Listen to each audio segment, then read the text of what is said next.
Hi friends, എല്ലാവർക്കും അമ്മൂസ് YouTube ചാനലിലേക്ക് സ്വാഗതം. ഇന്നത്തെ വിശേഷങ്ങളാണ് കേട്ടോ ഞാൻ ഈ വീഡിയോയിൽ കൂടെ കാണിക്കുന്നതും പറയുന്നതും.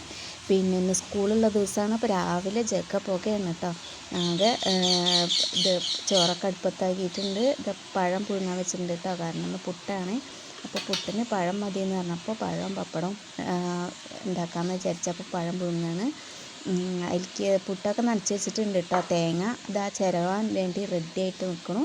കേബേജ് ഉപ്പേരി വയ്ക്കാനും പിന്നെ ചായയൊക്കെ ഇറക്കി വെച്ചിട്ടുണ്ട്. സോയാബീൻ ഇവർക്ക് ഉണ്ടാക്കും കൊണ്ടുപോകാൻ പൊരിക്കാൻ വേണ്ടിയിട്ടാണ് കേട്ടോ മാറ്റി വെച്ചിട്ടുള്ളത്. അത് കുതിർത്താൻ വെച്ചിരിക്കുകയാണ്. ഒരു 10 മിനിറ്റ് കടന്നുകൊണ്ട് കുതിരട്ടെ എന്ന് വെച്ചിട്ട് വെച്ചതാണ്. തലേദിവസം വെച്ചതല്ല കേട്ടോ, രാവിലെ തന്നെ എണീച്ചപ്പോൾ വെച്ചതാണ്. അപ്പോൾ പഴമൊക്കെ ഏകദേശം ആയിട്ടുണ്ട്. ഇനി സോയാബീനിൽ ഞാൻ മസാല വരട്ടാണ് കേട്ടോ. കാര്യമായിട്ടൊന്നും പറ്റുന്നില്ല. മഞ്ഞൾപ്പൊടി ഉപ്പും ചിക്കൻ മസാലയും മാത്രമേ ഉള്ളൂ. കാരണം അവർക്ക് അതാണ് ഇഷ്ടം, അത് മാത്രമാണ് മസാല ഇട്ട് ഇഷ്ടം. മുളക് പൊടിയൊന്നും ഇട്ടാൽ അമ്മു കഴിക്കില്ല കേട്ടോ. അപ്പോൾ അമ്മു എരിയണേന്ന് പറയും. മാഗിയൊക്കെയാണെന്ന് വെച്ചാൽ എത്ര എരിവുണ്ടെങ്കിലും കഴിക്കാൻ ഭയങ്കര ഇഷ്ടമാണ് കേട്ടോ രണ്ടാൾക്കും. അനുവിന് എത്ര എരിവും ഏതിനും പറ്റും. പക്ഷേ അമ്മു മാഗിക്ക് മാത്രമേ എരിവ് കൂട്ടുള്ളൂ. അപ്പോൾ എന്താ വെച്ചാൽ ഞാൻ ഇതിൽ ചിക്കൻ മസാല മാത്രമേ എരിവിനായിട്ട് ചേർക്കണുള്ളൂ. പിന്നെ അപ്പോൾ അതിങ്ങനെ മസാല പുരട്ടി റെഡിയാക്കി വയ്ക്കുകയാണ് കേട്ടോ. ഒരു 5 മിനിറ്റ് ഇനി അങ്ങനെ ഇരിക്കട്ടെ എന്ന് കരുതി. പിന്നെ ഇതാ ഇനി ഓരോരോ തിരക്കായിട്ട് ചോറ് കൊണ്ടുപോകാനും ഒക്കെ ഉള്ള ബഹളമാണ്. അപ്പോൾ ഓരോന്നോരോന്ന് റെഡിയാക്കുകയാണ്. ആദ്യം ചായക്കുള്ള ഇതാണ് കൊടുക്കട്ടെ വെച്ചിട്ടാണ്. പുട്ടിൻ്റെ ഇത് അടപ്പൊന്നുമില്ല കേട്ടോ. അടപ്പൊന്നും വയ്ക്കില്ല. പെട്ടെന്ന് ഇതാ ആയി കിട്ടും. പഴമൊക്കെ പുഴുങ്ങി ഇതാ ഇറക്കി വെച്ചിട്ടുണ്ട്. കുറച്ച് തേങ്ങ ബാക്കിയുള്ളത് ഞാൻ കേബേജ് ഇതാ അരിഞ്ഞ് വെച്ചിട്ടുണ്ട്. അപ്പോൾ ഉപ്പേരിക്ക് ശകലം ചേർക്കാമെന്ന് വിചാരിച്ചു കേട്ടോ. അപ്പോൾ ഇനി സോയാബീൻ ഒന്നാണ് പൊരിക്കാനെടുത്തേ. സാധാരണ ഞാൻ ചെറിയ കഷ്ണമൊക്കെ ആക്കലുണ്ട് കേട്ടോ.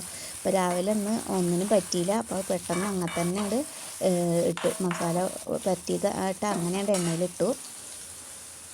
പിന്നെ ഇതാ ചോറൊക്കെ നിറച്ച് റെഡിയാക്കുകയാണ്. മുട്ട ആംലേറ്റ്. ചില ദിവസം മീനൊക്കെ ഉണ്ടാവും കേട്ടോ. മീനുള്ള ദിവസം വറുത്ത് റെഡിയാക്കി വയ്ക്കും. പിറ്റേ ദിവസത്തേക്ക് ഒന്നും കൂടി മസാല പുരട്ടി വയ്ക്കും കേട്ടോ. മസാല പുരട്ടിക്ക് എന്നിട്ട് രാവിലെ വറുക്കലും കൊണ്ടുപോകാൻ വേണ്ടിയിട്ടുള്ളത്. അപ്പോൾ കാബേജ് ഇതാ ഉപ്പേരി വയ്ക്കാൻ വേണ്ടി ചീഞ്ചട്ടി അടുപ്പത്ത് വെച്ചിട്ടുണ്ട്. സിമ്പിളാണ് കേട്ടോ. ഞാനിത് അത്രയും കുറേ എന്താ പറയുക, കുറേ സമയം എടുത്തുണ്ടാക്കണ ഇതൊന്നുമില്ല. പെട്ടെന്ന് ചെയ്യട്ടോ. അപ്പോൾ ഇതിൽ കടുക് ഇട്ടു. കറിവേപ്പിൻ്റെ ഇല വറുക്കാൻ പറ്റിയില്ല കേട്ടോ, പുറത്ത് മഴയായിരുന്നു. അപ്പോൾ അതാ കടുക് പൊട്ടിയപ്പോൾ അതാ കേബേജൊക്കെ കഴുകി റെഡിയാക്കി വെച്ചിട്ടുണ്ട്. അതങ്ങോട്ട് വാരിയിടുകയാണ് കേട്ടോ. പിന്നെ തേങ്ങയും പച്ചമുളകും കൂടി ഇട്ടിട്ട് അങ്ങോട്ട് പൊത്തി വയ്ക്കുക വെച്ചിട്ട് അതിൽ വെള്ളം പാരുന്നില്ലേ. ഈ ഇങ്ങനത്തെ ചീഞ്ചട്ടി ആകുമ്പോൾ നമ്മൾ വെള്ളം പാരേണ്ട ആവശ്യമില്ലല്ലോ. പെട്ടെന്ന് അങ്ങോട്ട് വെന്തിട്ട് ഒന്നങ്ങോട്ട് അടച്ച് വെച്ചാൽ മതി. 5-10 മിനിറ്റ് ഒന്ന് സിമ്മിലാക്കി ഒന്നങ്ങോട്ട് അടച്ച് വെച്ചാൽ അതാ അറിയുമ്പോഴേക്ക് ആവിൻ്റെ കയറി വെന്തിട്ടുണ്ടാവും.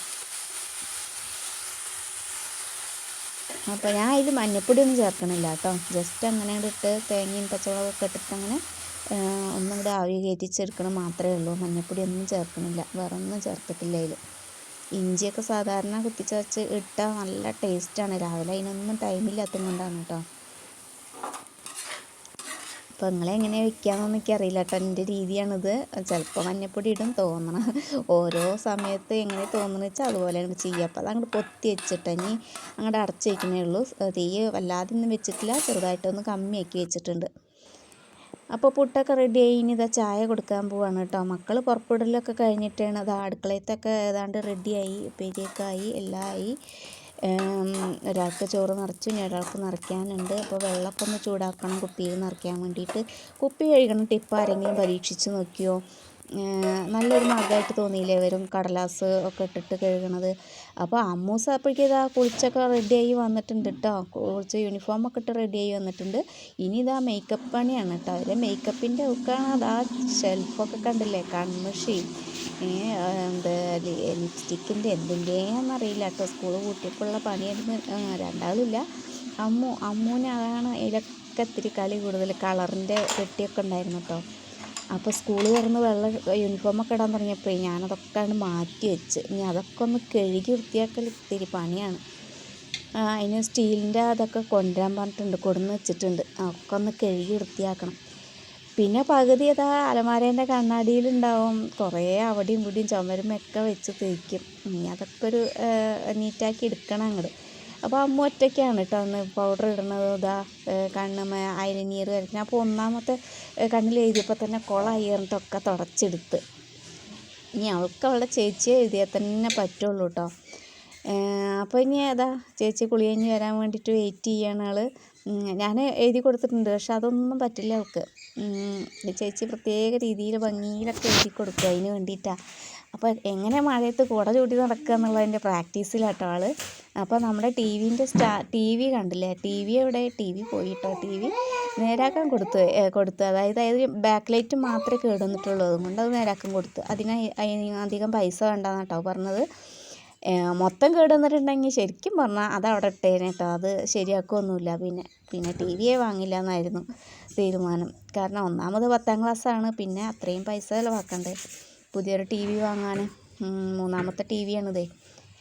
അപ്പോൾ അതിൻ്റെ സ്റ്റാൻഡൊക്കെ കണ്ടില്ലേ, അപ്പോൾ അതിൽ സ്റ്റെബിലൈസറൊക്കെ വെച്ചിട്ടുണ്ട് കേട്ടോ. പിന്നെ എന്താ അങ്ങനെ വരുന്നതെന്ന് മനസ്സിലായില്ല, ഈ ബാക്ക് ലൈറ്റൊക്കെ ഇടയ്ക്ക് പോകണതും കേട് വരുന്നതൊക്കെ. അപ്പോൾ അമ്മ ഇതാ പുട്ടും കടലക്കറിയൊക്കെ ഇങ്ങനെ കഴിച്ചും കൊണ്ടിരിക്കുകയാണ് കേട്ടോ. അവൾക്ക് കടലക്കറി മതിയായിരുന്നു, ഒരാൾക്ക് പഴം മതിയായിരുന്നു. അങ്ങനെ ഓരോ ഇഷ്ടങ്ങളാണ് ഓരോരുത്തർക്ക്. അപ്പോൾ അവൾക്ക് ദിവസം എന്ത് പലഹാരമായാലും അതിന് കറിയൊക്കെ വേണം കേട്ടോ. അപ്പോൾ അവളിതാ എല്ലാം കഴിഞ്ഞ് കഴിക്കലൊക്കെ കഴിഞ്ഞ് അവൾക്ക് മുടി കെട്ടിക്കൊടുത്തു. കുപ്പി, വെള്ളവും പാത്രവും കുടയും എല്ലാം. കുട വയ്ക്കാൻ മിക്കവാറും ഞാൻ വേണ്ടി വരും കേട്ടോ. കുട വെച്ച സിബ് അടയ്ക്കാൻ അടയ്ക്കുമോ നോക്കാം. കുറച്ച് നേരം നമ്മളങ്ങോട്ട് വെയിറ്റ് ചെയ്താൽ എന്താണ്ടാവും അറിയോ, ആ സിബും വേഗം രണ്ടെണ്ണമാവും. അതുകൊണ്ട് ഞാൻ വേഗം പോയി അത് റെഡിയാക്കി കൊടുക്കട്ടെ കേട്ടോ. മുഴുവൻ അടയ്ക്കണില്ല. അപ്പോൾ അവളതാ അപ്പോഴേക്കും അത് തുമ്മലും. അപ്പോൾ ഇനി ഇതാ അവരെയൊക്കെ പുറപ്പെടുവിച്ചിട്ട് ഇനി അനുവിന് മുടി കെട്ടി കൊടുക്കാൻ മാത്രമേ ഉള്ളൂ, ബാക്കിയൊക്കെ അവൾ ചെയ്തോളും. ഞാനിത് അവിടെ കഴിച്ചും കൊണ്ടിരിക്കുകയാണ് കേട്ടോ. അപ്പോൾ എനിക്ക് ചിരി വരുന്നുണ്ട്, കാരണം ഇവർ രണ്ടാളും അവിടെ കുസ്തിയാണ്. രണ്ടാൾ ചേച്ചി കണ്ണെഴുത്താ പിരികെഴുത്താ പറഞ്ഞിട്ട് ഇതാണ്. പിരികൊക്കെ ഞാൻ എഴുതി കൊടുത്തിട്ടുണ്ട്. അപ്പോൾ ചേച്ചീൻ്റെ ഒരു കൈ തട്ടിയാലേ അവൾക്കൊരു ഫിനിഷിങ് കിട്ടുള്ളൂ കേട്ടോ. കണ്ണെഴുത്തിൽ ഭയങ്കര ഇഷ്ടമാണ് ചേച്ചി എഴുതണ പോലെ എഴുതാൻ. അപ്പോൾ അവൾക്കിപ്പോഴാണ് ഒരു തൃപ്തി വന്നതും ഒരു ചിരി വന്നതും. പോണതിൻ്റെ മുന്നേ രണ്ടാൾക്കൊരു ഇത്തിരി നേരം ഇങ്ങനെ അതന്നെ. ആരപ്പോൾ അലമാരയിൽ ഈ ക്യാമറ വെച്ചിട്ട് ഫോൺ വിളിച്ചിട്ട് എനിക്കറിയില്ല. അപ്പോൾ ചേച്ചീൻ്റെ വക മേക്കപ്പൊക്കെ ഇങ്ങനെ കഴിഞ്ഞുകൊണ്ടിരിക്കുകയാണ്. അതിൻ്റെ ഇടയ്ക്ക് ആരാണ് അലമാരയിലൊരു ക്യാമറയും കൊണ്ട് ഇങ്ങനെ കാണുന്നുണ്ട്, ഫോണും കൊണ്ട്. അതാരാന്ന് മാത്രം എനിക്ക് മനസ്സിലായിട്ടില്ല കേട്ടോ. അതാരാന്ന് മനസ്സിലായിട്ടുണ്ടെങ്കിൽ ഒന്ന് കമൻറ്റ് ചെയ്യണേ. അപ്പോൾ അവൾക്കതാ ഇപ്പോൾ ഒരു സന്തോഷമൊക്കെ ഇങ്ങനെ വന്ന് ഞങ്ങളിതാ ഇറങ്ങിയിട്ടോ, ബസ് കയറാൻ നിൽക്കുകയാണേ. ബസ്സിനെ കത്തിക്കുകയാണ് അമ്മു. അപ്പോൾ ചെറുതായിട്ട് മഴച്ചാട്ടിലൊക്കെ ഉണ്ട് കേട്ടോ. റോട്ടിൽ കൂടെ ഇങ്ങനെ വെള്ളം പോകണം, അവൾക്ക് നല്ല ഇഷ്ടമാണ്. അതാണ് ഇങ്ങനെ കളിക്കുകയാണ് ഇപ്പോൾ അവിടെ നിന്നിട്ട്. അപ്പോൾ അവളെ കൊണ്ടാക്കി വന്ന് അടുക്കളയൊക്കെ അതാ പടിഞ്ഞാറേ കണ്ടം പൂട്ടിയ പോലെയൊക്കെ കിടക്കുന്നുണ്ട്. ഒക്കെ പാടെ നേരത്തെ ഒക്കെ റെഡിയാക്കണേ. അടുക്കള മാത്രമല്ല കേട്ടോ, മൊത്തം ആകെ രാവിലത്തെ തിരക്കിലൊക്കെ പാടെ വാരി വലിച്ച് എല്ലാവിടെയും ഒരു റൂമടക്കം എല്ലാം ഒന്ന് വൃത്തിയാക്കണം. പക്ഷേ അതിന് മുന്നേക്ക് ഒരു സ്ഥലം വരെ പോകാനുണ്ട്. അപ്പോൾ ഞാൻ അനുവിൻ്റെ കൂടെ ഒന്ന് പുറത്തേക്ക് പോവുകയാണെ. അവളെ സ്കൂളിലേക്ക് ആക്കും ചെയ്യാം, എനിക്കൊരു കാര്യം വാങ്ങാനുണ്ട്. അപ്പം അങ്ങനെ പോവാണ് കേട്ടോ. മഴ ചാറുന്നുണ്ട്, മഴ പെയ്യുന്നുണ്ട്. അപ്പോൾ അനുവാണ് കുട പിടിച്ചിരുന്നത്. എൻ്റെ ഒരു കഷ്ടപ്പാട് നോക്കണേ, ഒരു കയ്യിൽ പേഴ്സ്, ഒരു കയ്യിൽ ഫോണ്, മഴയും പെയ്യുന്നിടത്ത്. അപ്പോൾ ഞാൻ തിരിച്ച് വന്നിട്ടാ. അപ്പോൾ തിരിച്ച് വന്നപ്പോൾ അതാണ് ഈ മരുന്ന് പുല്ലിന് നിവൃത്തിയില്ലാഞ്ഞിട്ട് വാങ്ങിയതാണ് കേട്ടോ. നടക്കുന്ന ഭാഗത്തുനിന്ന് അടിക്കാനല്ല, അല്ലാത്ത ഭാഗത്തു കൂടെയൊക്കെ ഒന്ന് അടിക്കാൻ വേണ്ടിയിട്ടാണ്. 15 മില്ലി ഒരു കുപ്പിയിൽ വെള്ളത്തിൽ കലക്കിയിട്ട് സ്പ്രേ ചെയ്യാൻ വേണ്ടിയിട്ടാണ് കേട്ടോ. അപ്പോൾ അത് എൻ്റെ തിരുമ്പലും ക്ലീനിങ്ങും എല്ലാം കഴിഞ്ഞു. പുല്ലൊക്കെ കുറേ കളഞ്ഞ് കുറച്ച് ഭാഗത്തൊക്കെ മരുന്ന് അടിച്ചിട്ട് പോകുന്നു കേട്ടോ. അപ്പം ഇനി ഇതാ അമ്മൂനെ കാത്തിരിക്കുകയാണ്. അവർ വരാനായി. അപ്പോൾ ഞാൻ പോയ സമയത്ത് ഇങ്ങനെ വാങ്ങിക്കോളാൻ പറഞ്ഞിരുന്നു. അപ്പോൾ പാലും ഹോർലിക്സൊക്കെ വാങ്ങിയിട്ടുണ്ട്. ഹോർലിക്സ് കലക്കാൻ നിൽക്കുകയാണ് കേട്ടോ. പാൽ തിളയ്ക്കാൻ വേണ്ടി വെയിറ്റ് ചെയ്യുകയാണേ. അപ്പോൾ ദിവസം വാങ്ങാറുണ്ട് കേട്ടോ. അന്നിനെ അപ്പോൾ പോയതല്ലേ വെച്ചിട്ട് ഞാൻ നേരത്തെ വാങ്ങിയെന്ന് മാത്രം. അപ്പോൾ പപ്സും വാങ്ങിയിട്ടുണ്ട് കേട്ടോ. അതൊക്കെ എപ്പോഴെങ്കിലും ഞങ്ങൾ വാങ്ങാനുള്ളൂ കേട്ടോ. അങ്ങനെ അങ്ങോട്ട് തോന്നിയപ്പോൾ അങ്ങോട്ട് വാങ്ങി. അപ്പോൾ ഇനി ഇതാ അവർ വന്നാൽ ചായ കുടിക്കുകയാണ്. അത് കഴിഞ്ഞ് പിന്നെ ട്യൂഷന് പോക്ക്, അനു വന്നാൽ ട്യൂഷന് പോക്കും പിന്നെ രാത്രി പഠിക്കലൊക്കെ തിരക്കായിരിക്കും. അപ്പോൾ ഇനി അടുത്ത വീഡിയോ ആയിട്ട് കാണാം കേട്ടോ. എല്ലാവരും വീഡിയോ ഫുള്ളായിട്ട് കാണുക, സപ്പോർട്ട് ചെയ്യുക. അപ്പോൾ ഞാൻ എൻ്റെ ചാനലിൽ ഒരു ജോയിൻ ബട്ടണൊക്കെ ഉണ്ടാക്കി വെച്ചിട്ടുണ്ട്. സപ്പോർട്ട് ചെയ്യണവരൊക്കെ ഒന്ന് സപ്പോർട്ട് ചെയ്യും കേട്ടോ.